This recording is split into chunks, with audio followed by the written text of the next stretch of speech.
sharing Wi-Fi hotspot on your Android phone. So let's get started. In today's video, you are going to learn how to share Wi-Fi hotspot on Android.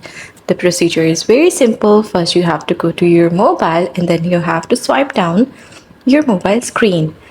A screen like this will appear. From here you can see a gear icon that shows settings. You will click on this option and it will take you to the settings. Now from here you have to click on the option that says connection and sharing. In some Android phone it will be visible as network internet option. Now I will click on it and it will take me to the connection and sharing options. From here, I will click on the option personal hotspot, and in the personal hotspot, I will on it.